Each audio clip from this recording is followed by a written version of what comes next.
Hai spune ceva, așează-te pe canapea, hai bea ceva. Aprindeți o țigară, puneți o cafea. De ce nu vorbești? Hai mai aproape. Te împotrivești pentru tot ce-ai făcut sau n-ai făcut. O să-mi plătești, stai dreaptă unde pleci. Sunt eu, nu altul, ți-am mai zis dă-te dracu. Îmi rup inima, îți rup capul. Nu mă atinge, nu plânge și știi ceva? Lacrimile tale nu mai au de mult efect asupra mea. Dispar din fața mea, în pula mea. Nu mă mai strânge în brațe, ești penală ca o târfă care vrea să mă agațe. O faptă bună ai făcut, nu mai lăsa să-mi iau pistol că-l descărcam în tine. Nu ezitam să te omor, nu vreau să-ți mai văd fața dimineața. Nu vreau când beau să mă mai stresez cu telefoane, caitoane. Și vreau să o luăm separat pe alte căi. Dar te iubesc. Să-mi suși pula, dă-te în morții tăi. Spui cuvinte mari pe care nu le înțelegi înainte să pleci. Lasă cheia sub preș, ești doar un vis urât care s-a întins pe ani grei. Ai ști și tu dacă te-ai privit prin ochii mei. Spui cuvinte mari pe care nu le înțelegi înainte să pleci. Lasă cheia sub preș, ești doar un vis urât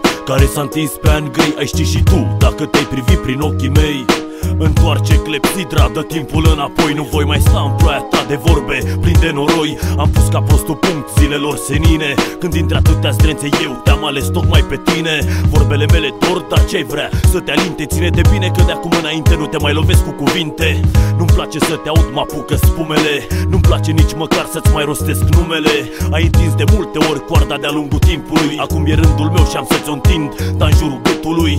Nu-ți mai mânji fața cu lacrimi de iubire. Nu-mi mai cere să te ieri, știi că nu-mi stă în fire.